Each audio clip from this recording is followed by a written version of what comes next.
And now for a taste of things to come.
Now, one of the questions I was asked, well, how do you become a wushu Sifu?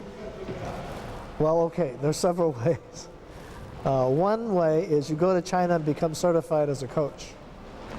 Again, if you want to do that, you got to have some ability yourself, because for that you actually have to go out there, perform the forms for them, and at an acceptable rate. Plus, you have to take a written test. Okay, so that's part of the certificate from them. The other way you can become a Sifu is through a master, and it has to be a recognized master from China. Okay, so China has the Chinese Wushu Association. They recognize masters, meaning you have a lineage, they verified your lineage, they have seen what your techniques are, what you teach, it fits what they know, and because they have a database for every style so that you can know exactly what is included in that style, so that if you say you teach Chen style Tai Chi, well, do you know 1, 2, 3, 4 sets? If you don't know those sets and you say you're Chen Tai Chi Sifu, you're not. Okay, so it's very important to know what they know. So on my certificate, it states specifically what it is that I'm recognized in. Those things are important. The other way is to get a traditional master to also certify you. Again, you become his disciple. Now, there is a difference between being a disciple and a student. A student is generally anyone who comes in, pays your dues, they're a student. A disciple, there are two types, indoor, outdoor. Outdoor disciples, students who do not actually go through the discipleship ceremony. You're a close student of the master. He's taught you many things, but you're not expected to carry on his legacy or the legacy of the style. If you're a disciple, you're a legacy holder.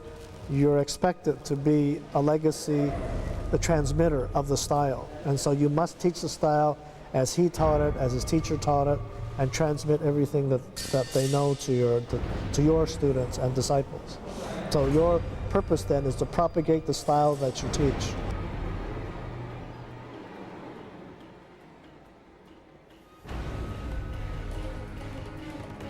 In modern wushu, you become a coach They have to go through a teaching program to become a coach. And for a long time, I considered myself a coach until I was accepted for a discipleship. And keep in mind, accepting for discipleship is not so simple. Not just, well, I asked to become a disciple.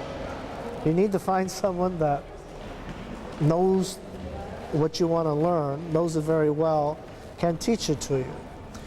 Keep in mind, it does not mean that the best athlete is the best teacher.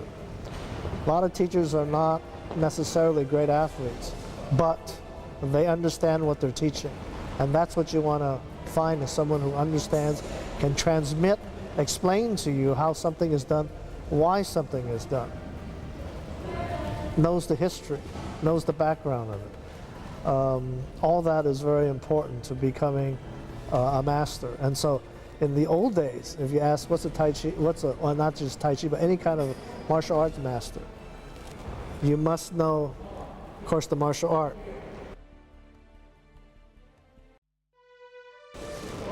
Can you do calligraphy? Can you play chess? Can you recite poetry?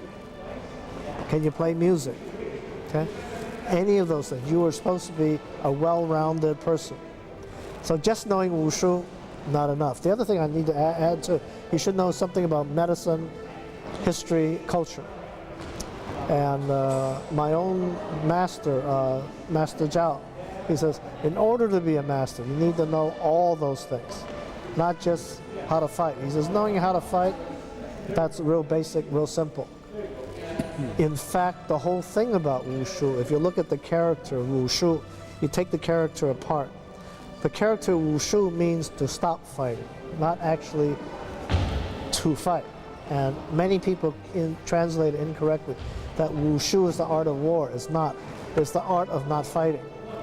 That includes many, many, many other things. And as I said, the master needs to know, as I said, many different things, not just the ability to fight or just the ability to do a form, just the ability to do a weapon. That's still very basic. Other things you need to learn, history, culture, terms, even Master Zhao, which is quite interesting.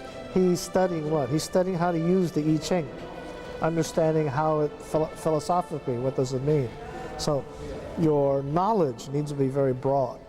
Master Zhao is an interesting person. He's not interested in wushu as we have explanation for. He's interested in the actual, how should I say, physical way in which you do it. Meaning that you can do a joint lock. There's a correct way, almost correct way, and incorrect way. You don't know the difference, they all look the same, okay? But so the difference is being able to tell the difference. And he does it how? By looking at how the joint actually works. I want to get a joint in a position, for instance, that you cannot escape from. And it works because when I apply the force, I apply the minimum of force, and then you end up on the floor. So having anatomical knowledge, very important.